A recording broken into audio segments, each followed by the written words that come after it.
Thank you very much. Senator Wyden. Thank you, Mr. Chairman. As the committee gathers today, the United States is in the midst of a health care calamity, the largest cuts to American health care in the history of our nation, and they are approaching like an avalanche. Last week, most of the senior leadership at the Centers for Disease Control and Prevention were fired or they resigned after refusing to bow to Robert Kennedy's unceasing crusade against vaccines. I traveled across Oregon last month, and the message was the same from one end of the state to the other. Families are confused. They're scared about who to trust about their health care. Robert Kennedy and Donald Trump have done so much to feed that mistrust. This morning, my staff, in partnership with Senator Alsobrooks' team, is releasing a report that shows the disaster of Robert Kennedy's 203 days in office. Every single day, there's been an action that endangers the health and wellness of American families. Robert Kennedy has elevated conspiracy theorists, crackpots, and grifters to make life or death decisions about the health care of the American people. Robert Kennedy's tenure is so far marked by 3 calling cards. One is chaos at federal health agencies, leaving families, doctors, and the entire nation confused and frightened. Corruption that benefits Robert Kennedy, Donald Trump, and their friends at the expense of taxpayers, and higher health costs for families. I ask unanimous consent, Mr. Chairman, to enter this report into the record. Without objection. Then there's chaos. It's been obvious from the start that Robert Kennedy's primary interest is to take vaccines away from Americans. During his confirmation process, he claimed to be pro-safety and pro-science, but his actions reveal a steadfast commitment to elevating junk science and fringe conspiracies. His agenda has not been about choices and information for families. Just last week, he threatened doctors that deviated from the new anti-science vaccine guidelines he released that make it harder for pregnant women and children to get the COVID vaccine. And then there's corruption. Robert Kennedy's bizarre statements and actions beg the question, why? Democrats on this committee answered that question months ago. Robert Kennedy can enrich himself and his allies. His family still stands to gain from class action lawsuits against vaccine makers.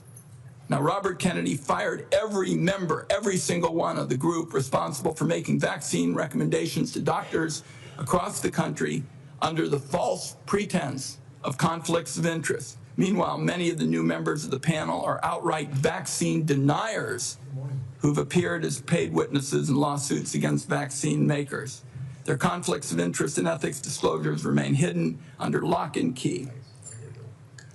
On top of all this bedlam in American healthcare, just 2 months ago, Donald Trump signed into law the largest healthcare cuts in American history to pay for tax breaks for the wealthiest people and massive corporations in our country. Republicans know these cuts are going to hit communities like a wrecking ball. That's why they pushed the most severe cuts until after the election. That's why their members already introduced bills to roll back some of the cuts.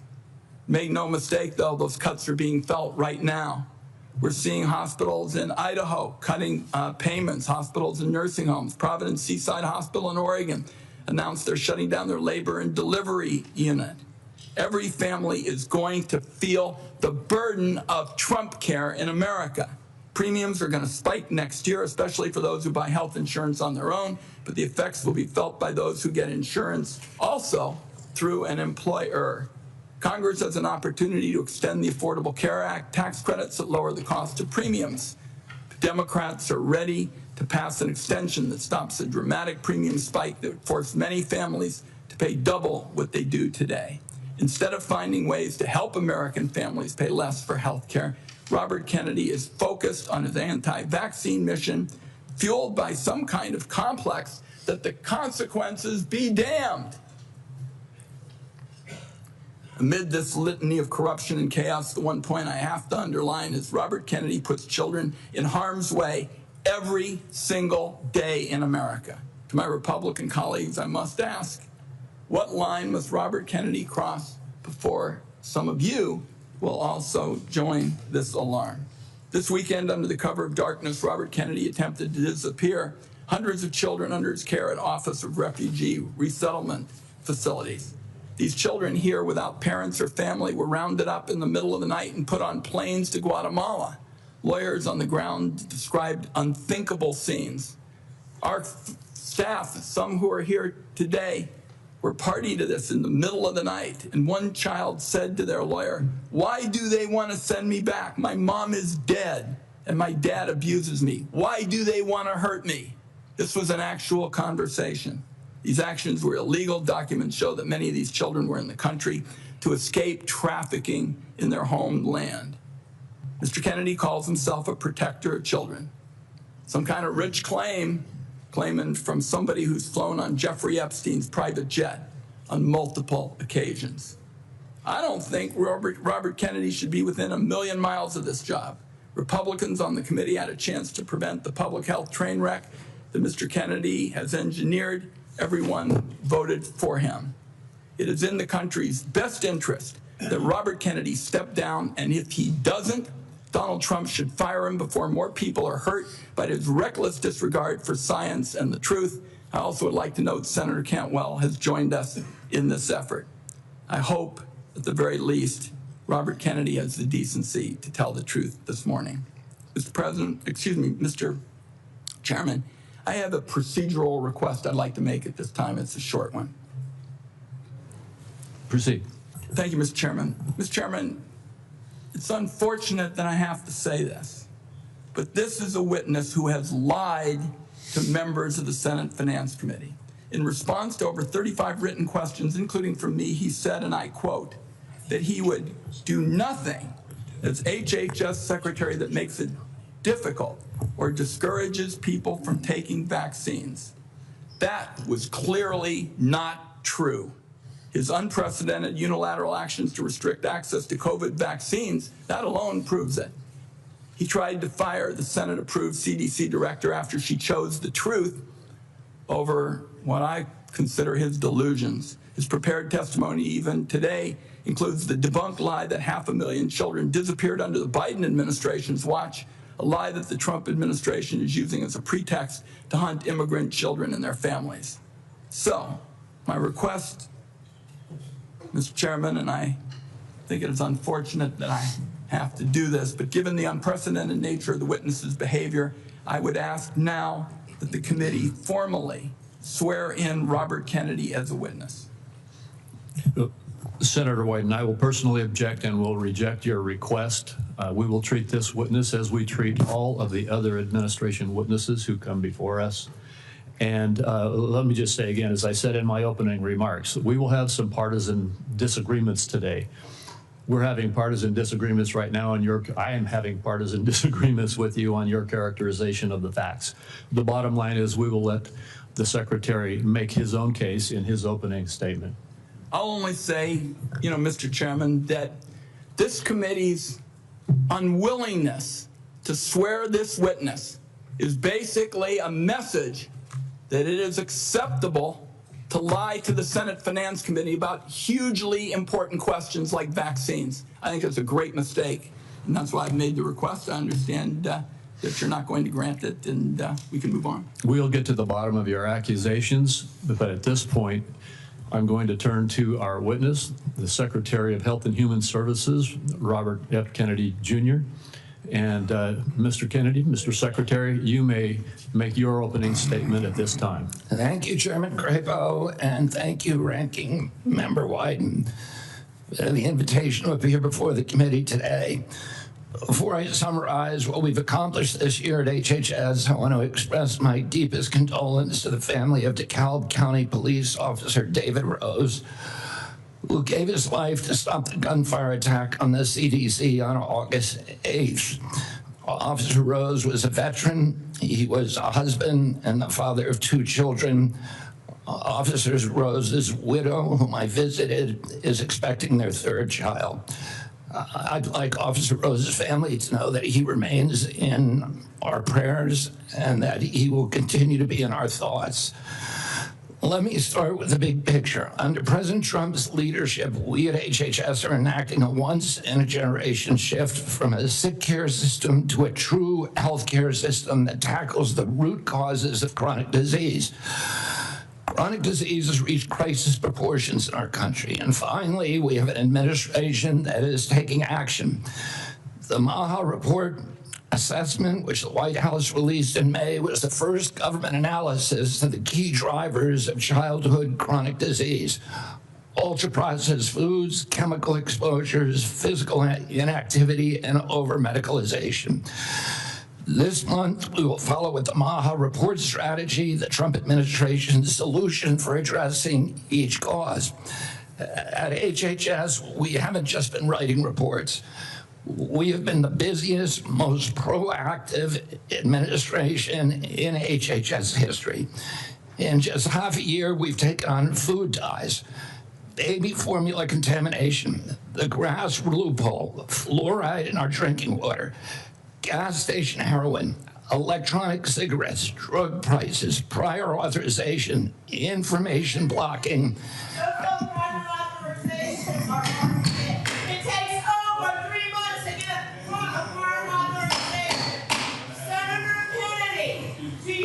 The committee will come to order.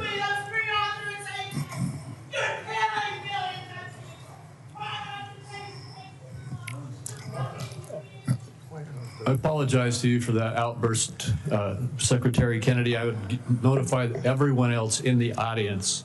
Comments from the audience are inappropriate. If there are any further disruptions, the committee will recess until the police can restore order. Mr. Secretary, please proceed. As I was saying, prior authorization, information blocking, and healthcare interoperability. We are ending gain-of-function research, child mutilation, and reducing animal testing. We are addressing cell phone use in schools, excessive screen time for youth, the lack of nutrition education in our medical schools, sickle cell anemia, hepatitis C, the East Palestine chemical spill, and many, many others. At FDA, we are now on track to approve more drugs this year than at any time in history. I'm also proud to say that HHS under President Trump is doing more with less. We have taken measures to fight waste, fraud, and abuse. Just by eliminating duplicative enrollments in CMS, we are saving taxpayers $14 billion a year. Meanwhile, we are expanding access for people who need it. We are ending racist diversity, equity, and inclusion practices and instead focusing on aiding low-income and vulnerable families, regardless of their race, which was the original intent of Title X. We're also pouring $1 billion into Head Start and the Administration for Children and Families. Compassion need not be the casualty of efficiency. I'd like to highlight some issues that have not gotten media attention. First, we are doing our part to fulfill the President's commitment to stop human trafficking, especially of children. We inherited a terrible humanitarian crisis from the previous administration with its open border policies, which allowed the appalling loss of 476,000 unaccompanied children. We have implemented policies now to ensure that that appalling tragedy can never happen again. We have knocked on 82,000 doors and located 22,000 of those children. I promise you that we will do more in the next 3 years. We are also addressing the disastrous health conditions in tribal communities on Native American reservations. I've met face-to-face with tribal leaders in dozens of communities and tribes in Alaska, Arizona, Idaho, New Mexico, and elsewhere. And I look forward to making HHS resources more available to those communities. One of the most significant initiatives under President Trump is the Rural Health Transformation Fund, part of the President's Big Beautiful Bill, which will provide the greatest investment of federal money into rural health care in history. Finally, I would like to address the recent shakeups at CDC. These changes were absolutely necessary adjustments to restore the agency to its role as the world's gold standard public health agency with the central mission of protecting Americans from infectious disease. CDC failed that responsibility miserably during COVID, when its disastrous and nonsensical policies destroyed small businesses, violated civil liberties, closed our schools, caused generational damage in doing so, massed infants with no science, and heightened economic inequality. And yet all those oppressive and unscientific interventions failed to do anything about the disease itself. America is home to 4.2% of the world's population, yet we had nearly 20% of the COVID deaths. We literally did worse than any country in the world. And the people at CDC who oversaw that process, who put masks on our children, who closed our schools, are the people who will be leaving. And that's why we need bold, competent, and creative new leadership at CDC. People able and willing to chart a new course. As my father once said, progress is a nice word, but change is its motivator, and change has its enemies.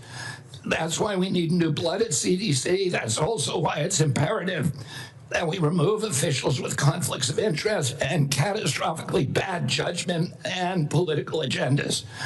We need unbiased, politics-free, transparent, evidence-based science in the public interest.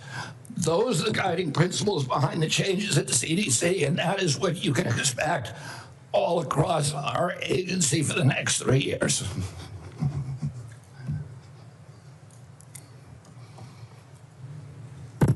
Thank you very much, Mr. Secretary. I'll begin with the questioning. And one of the first things I'd like to talk to you about is actually something that is under the auspices of CMS. And I spoke with Dr. Oz last night about this. I'm sure you're very familiar with it, though.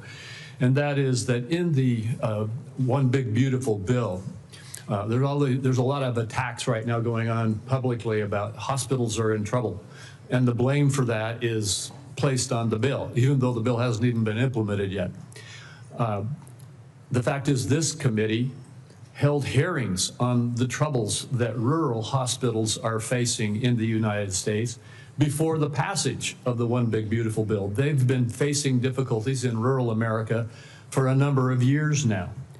And the bill, the One Big Beautiful Bill, contained a rural health transformation program, which I would just like to ask you to comment on. This is the program which allocated $50 billion over the next 5 years to our rural community hospitals in the United States to help them deal with some of the financial crises that they are facing and transition to more stability.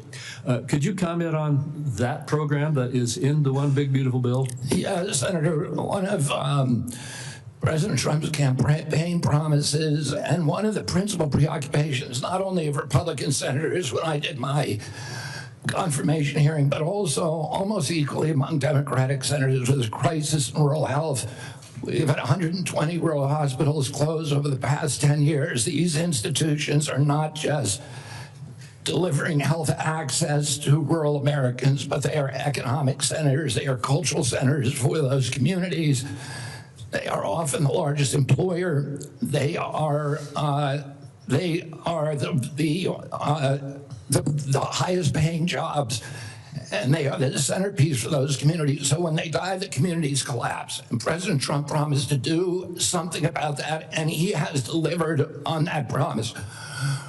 Right now, we spend about 6% of Medicaid funding is sent to rural hospitals, a very, very tiny slice, and that's one of the reasons they're in trouble.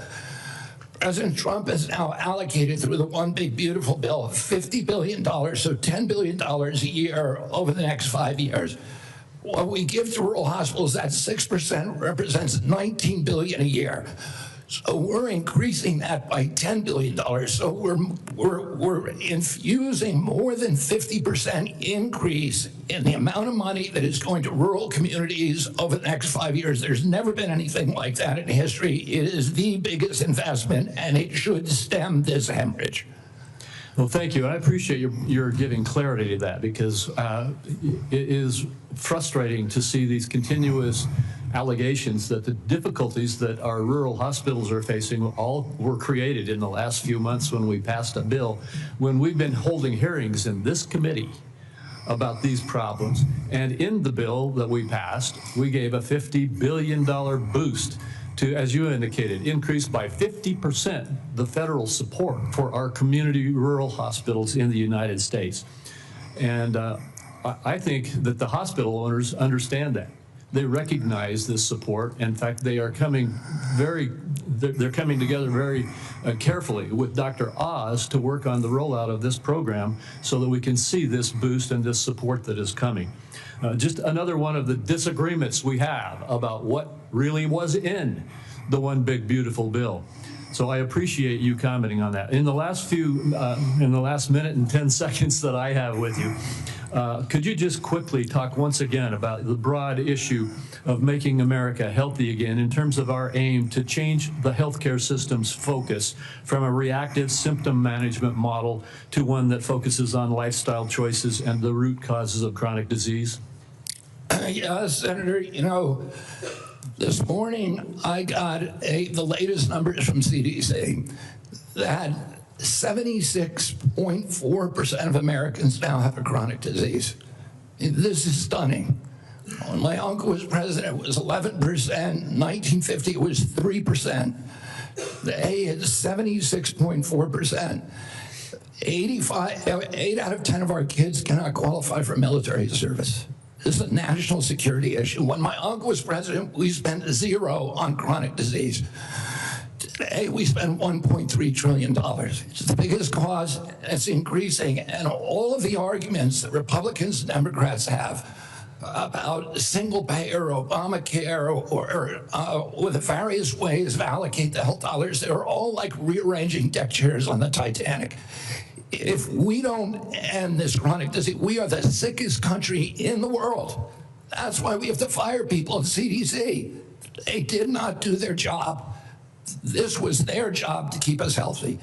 Thank you, and I need to fire some of those people to make sure this doesn't happen again. Thank you, Mr. Secretary. I have to cut myself off to make sure I keep to this time frame too. Senator White. Thank you very much, Mr. Chairman. I've made it clear I think that Secretary Kennedy is dead set on making it harder for children to get vaccines and that kids are going to die because of it. And Mr. Chairman, I'd like to put in the record today an op-ed written by Susan Monarez, who was fired by Mr. Kennedy. Without objection. So what we know, and Dr. Monarez, you know, was approved by Republicans. She wrote an op-ed today in the Wall Street Journal, which I've just put in the record, and I quote her. She said, "I was told to pre-approve the recommendations of a vaccine advisory panel newly filled with people who have publicly expressed anti-vaccine rhetoric." So this is not some liberal philosopher or something. This is the CDC director who tells the Wall Street Journal, which is not exactly interested in progressive, you know, theories and the like, that she was told to pre-approve the recommendations of a vaccine advisory panel filled with people who've publicly expressed anti-vaccine rhetoric. So my first question, Mr. Secretary, is did you in fact do what Director Monarez said you did, which is tell her to just go along with vaccine recommendations even if she didn't think such recommendations aligned with scientific evidence? That is no, I did not. That's a yes or no. So you have an opportunity to call her a liar if you say that you didn't do it, but I'd like to see you respond to this. No, I did not say that to her. And I never had a private meeting with her. So there are witnesses to every meeting that we have, and all of those witnesses will say, I never said that. So she's lying today to the American people in the Wall Street Journal? Yes, sir. Okay. Let's talk now about what's coming up, because I've made it clear what I've thought about the 203 days with my colleague, Senator Brooks. In 2 weeks, CDC's Advisory Committee on Immunization Practices will meet to make decisions about critical vaccines that protect us against hepatitis B, measles, and more. The committee's got a profound impact on vaccine access, but these aren't ordinary meetings. You stack the deck to ensure the panel benefits bends to your views. In June, you fired all 17 committee members who were respected scientists and doctors.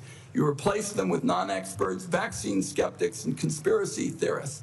As a result, this critical advisory panel has lost scientific credibility. After years, colleagues, we spend so much time not looking at this as Democrats and Republicans, but as good science and scientific credibility. And now the American Academy of Pediatrics has warned that the committee is being politicized at the expense of children's health.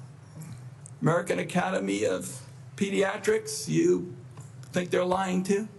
I think the American Academy of Pediatrics is gravely conflicted. They get, their biggest contributors are the 4 largest vaccine makers.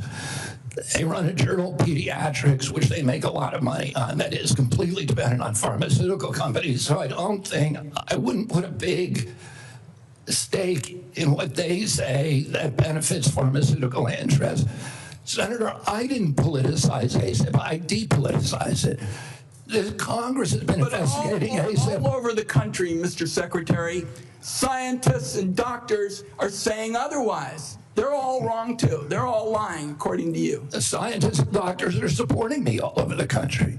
There is division on opinion. I don't get letters from thousands of people who are not political saying that this set of changes is going to damage American healthcare, and particularly these healthcare agencies, for decades to come. I don't get any letters from people saying, hey, this is going to make a big difference forever. Yeah, maybe you're listening to a selective group of people. Well, you get me. Yeah, and I will. Fine. I will tell you what, Senator. I will put my mailbag against your mailbag any day of the week. 30 seconds. Dangerous respiratory viruses like RSV are on the agenda for the next advisory meeting. Countless parents have been awakened in the dead of night by a wheezing kid gasping for air, forced to rush their little one to the ER. There's no worse heart-wrenching fear. The RSV vaccine offers these kids protection against the worst effects of the virus. But now it looks like you're on a crusade to make infants and babies more vulnerable to the terrible illness. That's what we're doing with the COVID changes. And please make your answer brief, Mr. Secretary. I've said that the position is indefensible. I think it's possible. Congress has been investigating that committee for 23 years because it is pervaded with conflicts of interest. What we did is we got rid of the conflicts of interest and we depoliticized it and put great scientists on it from a very diverse group. Let me close with very pro-vaccine. Let me close with this, because like Senator Crapo, I'm a few seconds over. I don't think, Mr. Secretary, this is about you and me. This is about kids being pushed in harm's way by reckless and repeated decisions to get scientists and doctors out of the way and allow conspiracy theories to dictate this country's health policy. I don't see any evidence that you have any regrets about anything you've done or plans to change it. And my last comment is, I hope that you will tell the American people how many preventable child deaths are an acceptable sacrifice for enacting an agenda that I think is fundamentally cruel and defies common sense. Thank you, Mr. Chairman. Do I got a reply? Or Senator, you've sat in that chair for how long? 20, 25 years, while the chronic disease in our children went up to 76%. And you said nothing. You never asked the question why it's happening. Why is this happening? Today, for the first time in 20 years, we learned that infant mortality has increased in our country. It's not because I came in here. It's because of what happened during the Biden administration that we're going to end. I'm going to let Senator Wyden respond briefly to that, and then we're not going to go over like we just did. Defend this committee on a bipartisan basis. Colleagues, my cabinet secretary says that we have no interest in chronic care. Mr. Secretary, Mr. Chairman, could we have regular order, please? We are in the process of turning around the Medicare program with the chronic care bill that Chairman Hatch, when he was chairman, and this committee put together on a bipartisan basis. All right, we're going to proceed. And I just want the rest of the members to know, I gave Senator Wyden as ranking member some leeway there, but we're going to stick to the 5 minutes. Senator Grassley. First of all, thank you I have asked HHS secretaries in the past to fully utilize the Rural Community Hospital Demonstration Program under Medicare. The program has been underutilized. In May, the CMS filled the open slots. Thanks to your agency's work, there's been 10 more rural hospitals in the program. It's important that the federal government uses every tool possible to help rural hospitals, and thank you for making that possible. Now to my questions. Back in January, during your confirmation hearing, you told me that you agreed to leave farming regulations to the Department of Agriculture and EPA.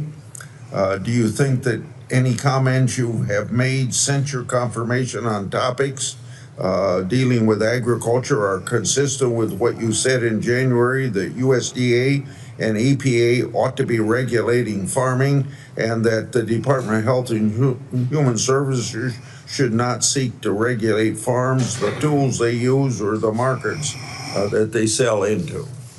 Yes, Senator, we are working very, very closely with Brooke Rollins and with the agricultural community.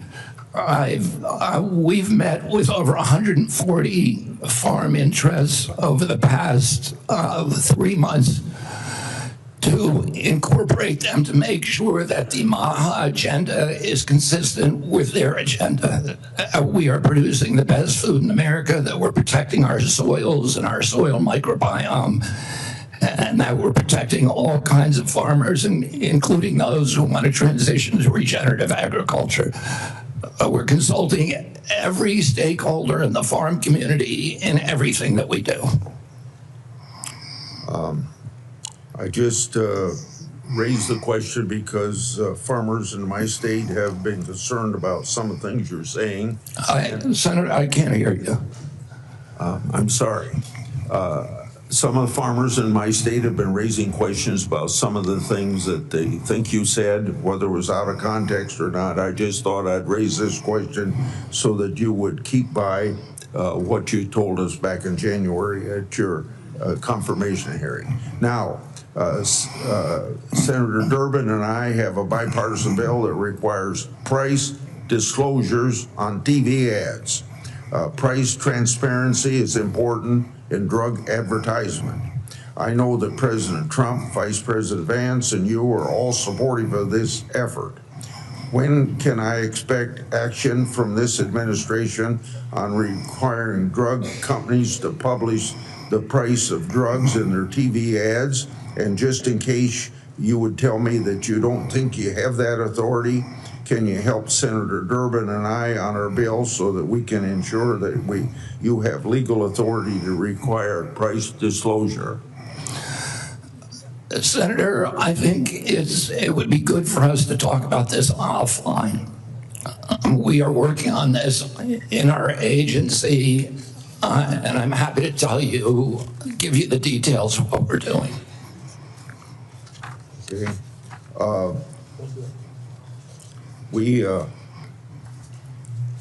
I've got a question here on transplant. Senator Kennedy and I have been working Senator Wyden and I have been working on this. For nearly 2 decades, I've engaged in a bipartisan oversight of the organ transplant system. HRSA has developed a tool to combat transplant line skipping. I hope that you can take steps to make sure that these steps are being taken by HHS and HRSA to curb transplant line skipping.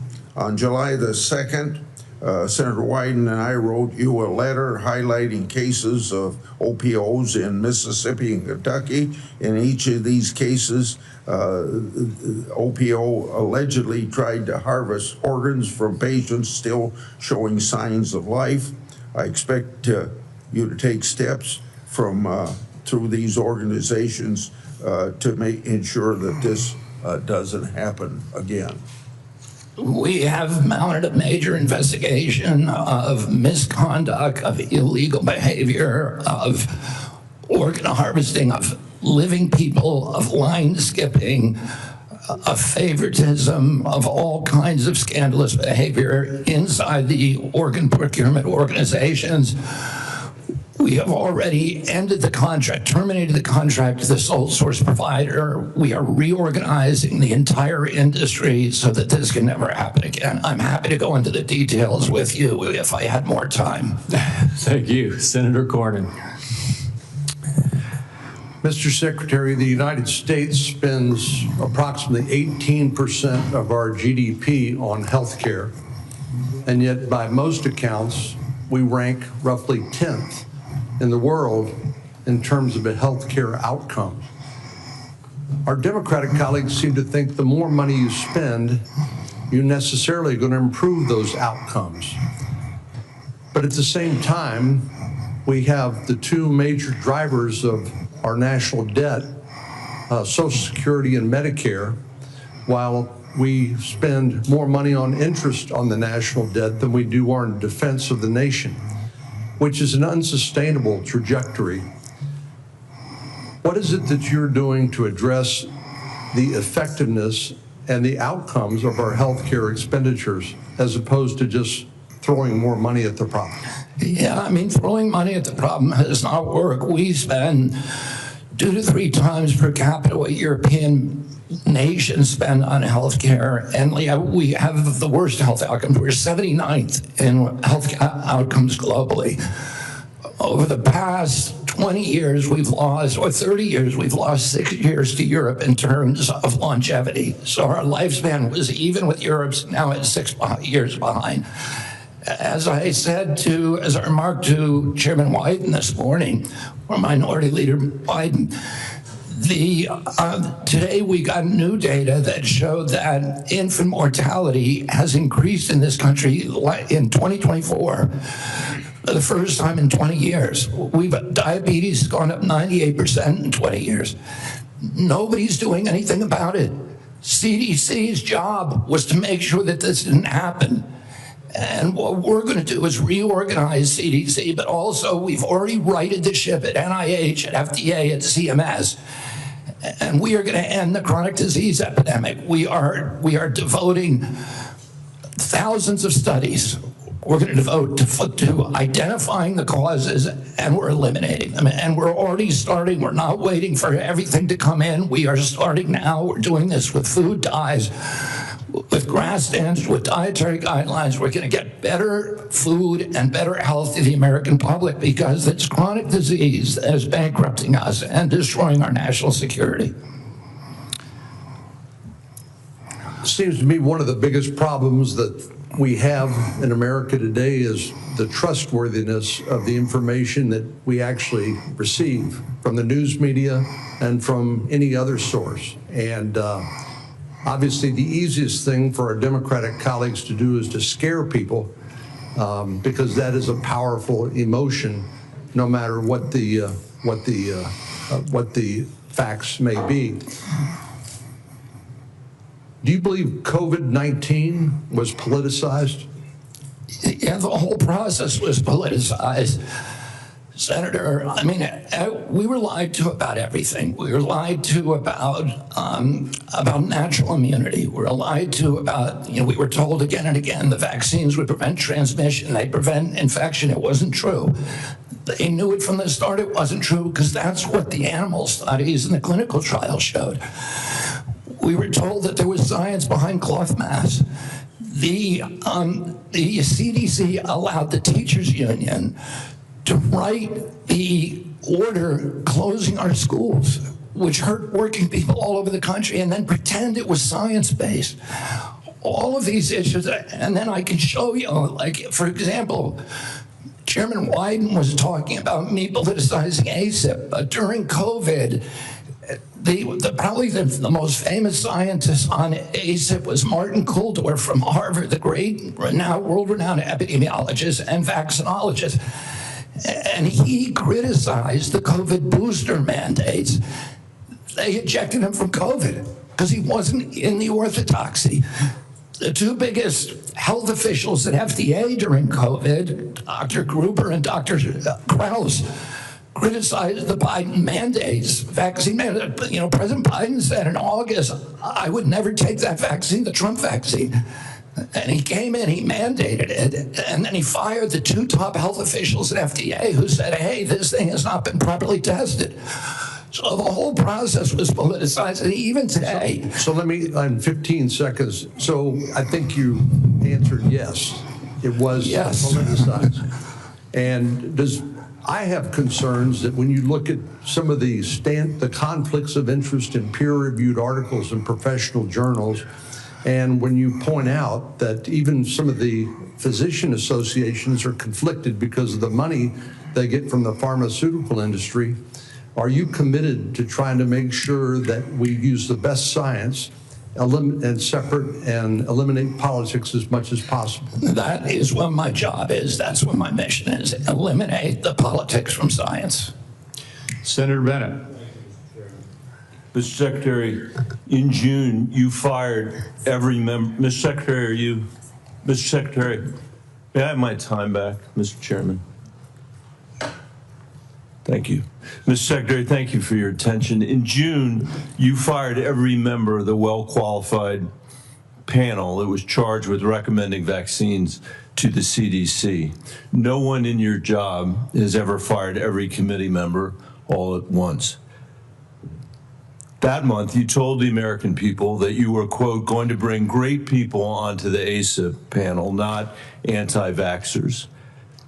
Are you aware that one of the people you put on the panel, Dr. Robert Malone, claimed that the commonly used mRNA vaccine, quote, causes a form of AIDS and can damage children's, quote, brains, their heart, their immune system, and their ability to have children in the future? Yes or no, Mr. Kennedy? And Dr. Malone is one of the inventors. Yes or no? Yes or no? Were you aware that he had that view when you appointed him to this panel? Dr. Malone is one of the inventors. As I said, Dr. Malone is one of the inventors of the mRNA That's fine. vaccine. That's not so he knows a lot more about it than I do. Mr. Chairman, that statement is not true that Dr. Malone made, just as it wasn't true when you wrote that, quote, African AIDS is entirely different from Western AIDS. Are you aware that another one of these new members, Dr. Levy, wrote that, quote, evidence is mounting and indisputable that mRNA vaccines cause serious harm, including death, especially among young people? Yes or no? Are you aware that he said that? I wasn't aware he said it, but I think I agree with it. You agree with it? It's not true. It wasn't true when he said it, and it's not true when you said it. Secretary Kennedy, later this month, your new panel will meet to consider changing vaccine recommendations for American children. In addition to the COVID-19 vaccines, they are set to review recommendations for the hepatitis B vaccine, for measles, for mumps, for rubella and varicella vaccine, and the RSV vaccine. These are common back-to-school vaccinations for children all over the industrialized world. If you change that, you owe parents in Colorado and across the country the benefit of some transparency, I think. If your panel recommends changing the vaccine schedule for children, do you anticipate that fewer children will receive these common vaccinations, yes or no? What I would say, Senator, the obvious answer is yes. Should parents and schools of Colorado be prepared for more measles outbreaks as a result of that, Mr. Secretary? Senator, how about more mumps outbreaks? I do not anticipate a change in the MMR vaccine. ACIP is an independent panel. So well, it's a panel. You just put those folks on. Far from what you said, they're people with ideas that are completely outside the mainstream. You mean out of the pharmaceutical paradigm? Let me just say, Mr. Secretary, all these vaccines that we're talking about today are free and accessible to parents today in America who have the freedom to be able to make that choice for their children. Will that be true after your handpicked panel makes their judgments about these vaccines? I think that parents should be free I know you said that before. I do too. To make their own choices. So will they be just as free after these? I assume they will be. I will hold you to that, Secretary Kennedy, because this is not a podcast. It is the American people's health that's on the line here. This is the last thing, by the way, our parents need when their kids are going back to school, is to have the kind of confusion and expense and scarcity that you're creating as a result of your ideology. I think it's critical for you to share the evidence that this panel will rely on. Will you give the American people 6 months or 6 weeks in advance the record that they're going to rely on to make these decisions? Will you make it transparent for the American people? All the evidence is transparent. Will you make it in advance transparent for the American people so they can comment on it? All the evidence is transparent for the first time in history, and you were never there complaining when the pharmaceutical companies were picking those people and then running their products through with no safety testing. You can characterize it any way you want. I quoted them today. What I said was accurate. What you said were lies. You described people moving the Titanic. Are you saying that the mRNA vaccine has never been associated with myocarditis or pericarditis in teenagers? I am simply. Is that what you're trying to tell us? I am simply trying to say that the people that you have put on that panel, after firing the entire. You're evading the question. No, I'm asking the questions here, You're Mr. evading Kennedy. that question. I'm asking the questions, Mr. Kennedy. I'm asking the questions for Mr. Kennedy on behalf of parents and schools and teachers all over the United States of America who deserve so much better than your leadership. That's what this conversation is about, Mr. Chairman. Senator, they deserve the truth, and that's what we're going to give them for the first time in the history of that agency. Senator Cassidy. Thank you. I'll try and restore a little calm here. And I'm approaching this as a doctor, not as a senator. I am concerned about children's health, seniors' health, all of our health. And I applaud you for joining the president in a call for radical transparency. Thank you for that. I said yesterday, I believe it, that President Trump deserves a Nobel Prize for Operation Warp Speed. If he had been President Obama, he would have gotten it. But because of Operation Warp Speed, forcing the federal government to come to a vaccine development within 10 months when others said it couldn't be done, we saved millions of lives globally, trillions of dollars, we reopened economies, an incredible accomplishment. Mr. Secretary, do you agree with me that the president deserves a Nobel Prize for Operation Warp Speed? Yeah, absolutely, Senator. That was phenomenal. Let me ask you, but you just told Senator Bennett that the COVID vaccine killed more people than COVID. Wait, that was a statement. I did not say that. Okay, then let me ask, because you also... Senator, I just want to make clear, I did not say that. We'll check the record. That's a question of fact. You also said that you were also, as lead attorney for the Children's Health Defense, you engaged in multiple lawsuits attempting to restrict access to the COVID vaccine. Again, it surprises me that you think so highly of Operation Warp Speed when, as an attorney, you attempted to restrict access. Now, let me ask. I'm happy to explain why. I have 3 minutes and 30 seconds left.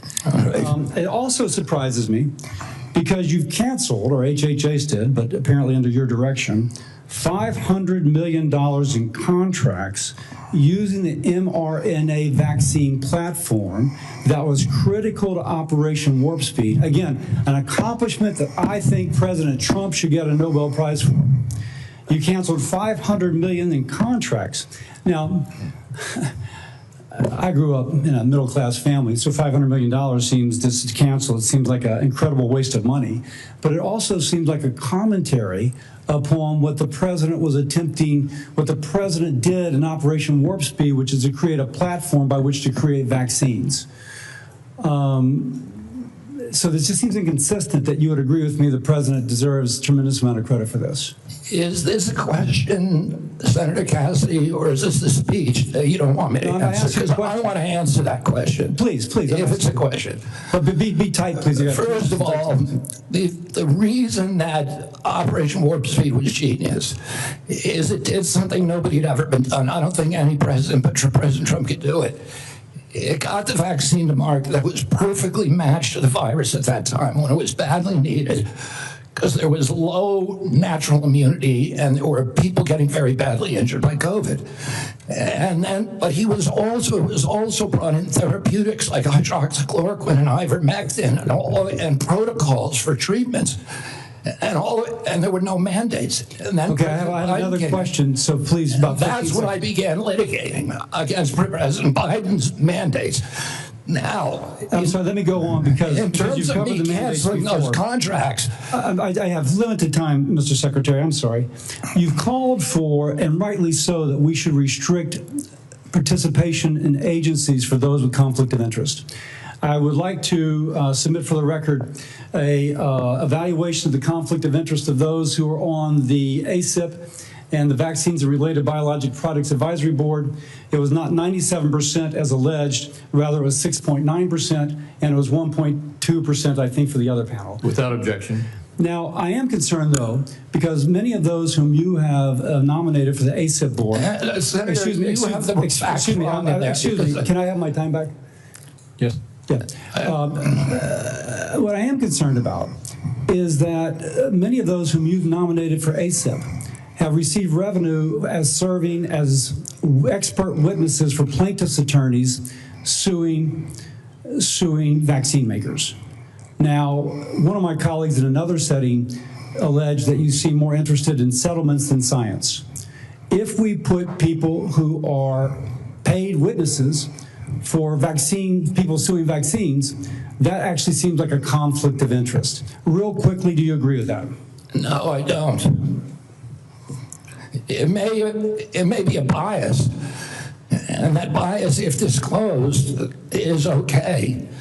But it's not a financial. If the bias is it's not a disclosed, financial they're expert conflict. witnesses. It's not a financial Let me conflict finish of up. interest. Let me finish up. You also told Senator Wyden at the outset that you didn't want to take vaccines away from people. And as I conclude, I would like to say this. Because of the conflicting recommendations made about COVID. This is from Eric Erickson, good conservative out of Atlanta, Georgia, occasionally gives me hell. My wife has stage 4 lung cancer. She is one of the people the COVID vaccine actually helps.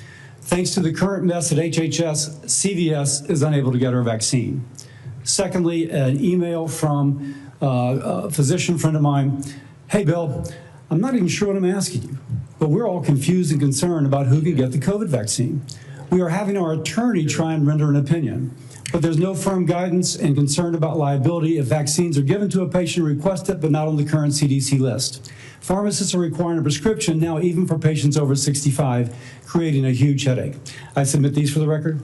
Without objection. I would say effectively we're denying people vaccine. Senator Cantwell. You're wrong.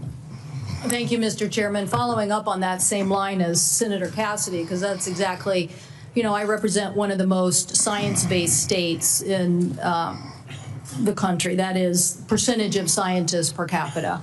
And at your confirmation hearing, we asked about this, whether you would follow science. You've made a statement here today in your testimony that you would follow science, and yet you're not following science, and that's what Senator Cassidy's question was. It's a simple yes or no answer. Do you think the president deserves to get a prize for warp speed in the mRNA technology that saved so many lives? And you won't answer that question. I answered it.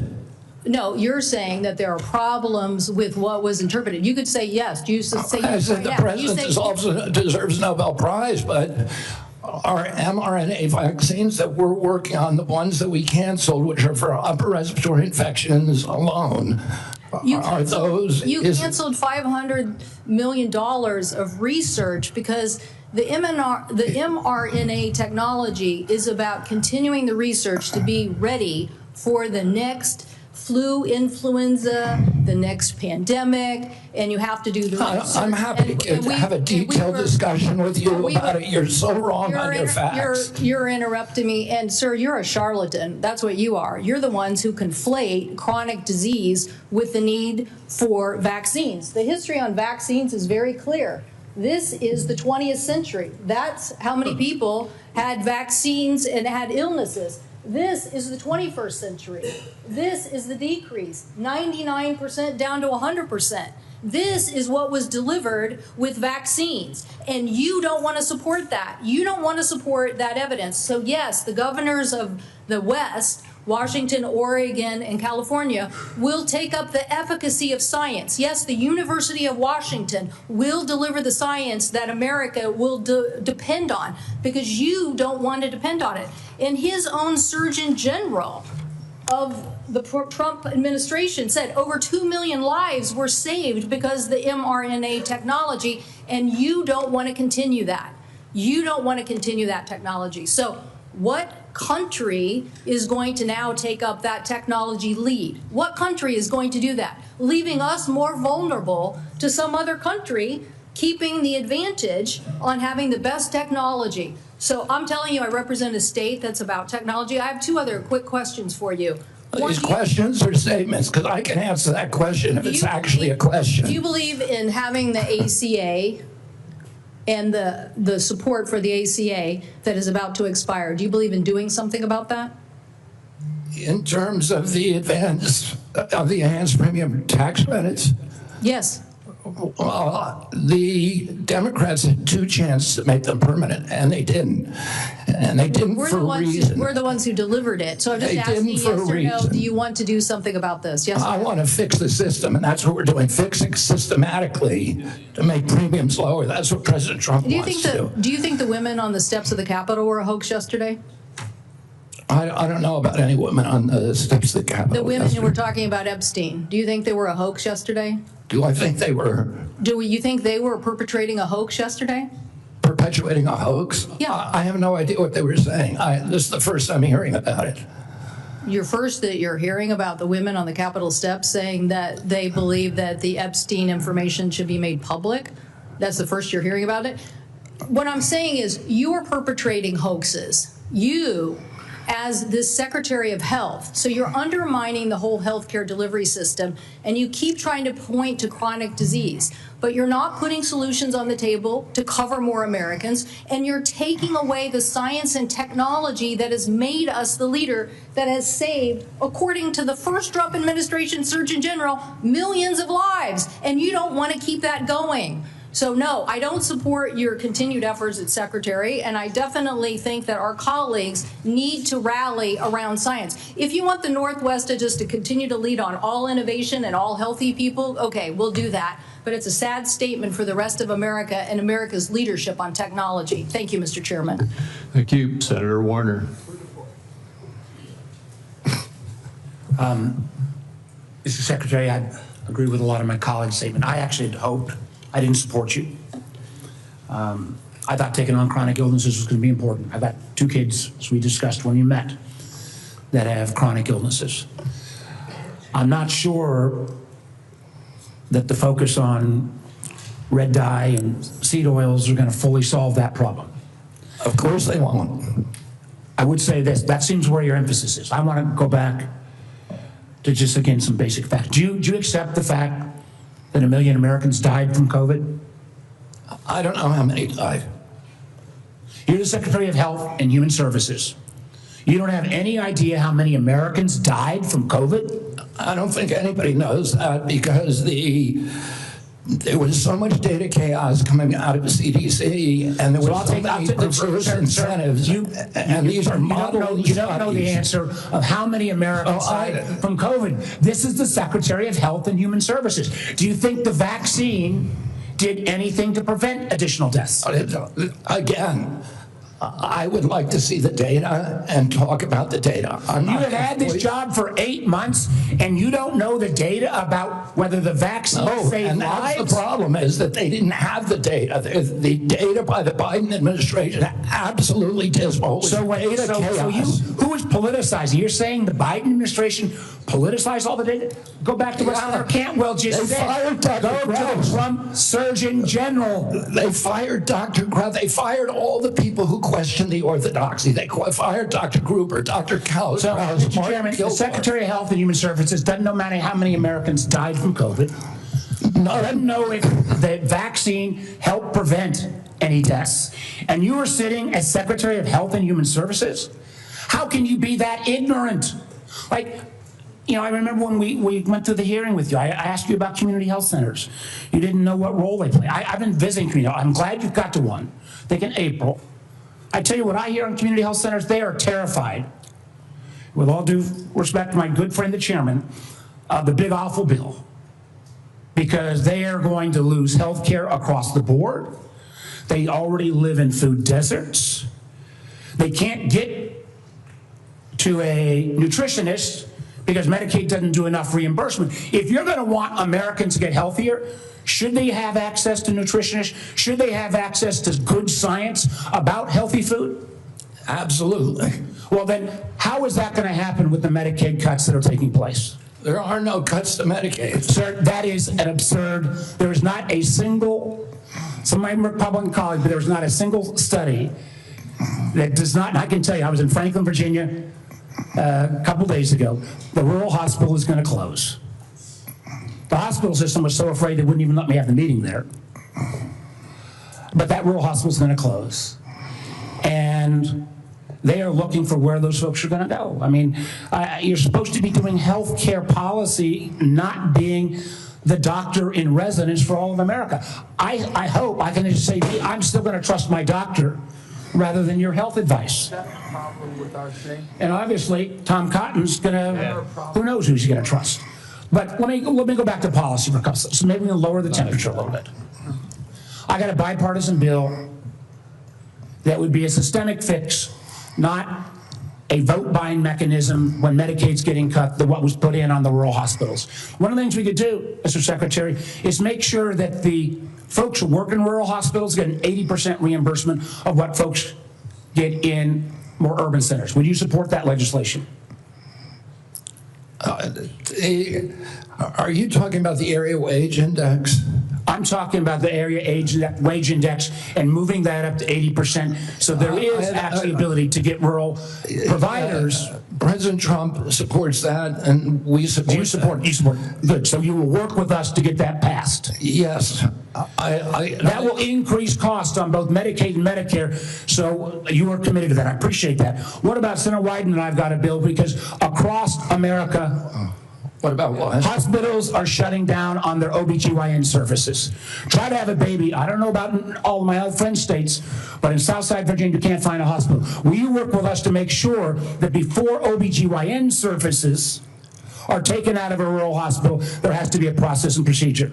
I'm happy to work with you on that, Senator, meet with you and see if we can work with you on it. I don't know exactly what the issue is. Well, again, the Secretary of Health and Human Services, who has said he doesn't know how many people died from COVID, doesn't know if the vaccine saved lives, doesn't understand the issue that OBGYN doctors are fleeing rural America because they can't afford it.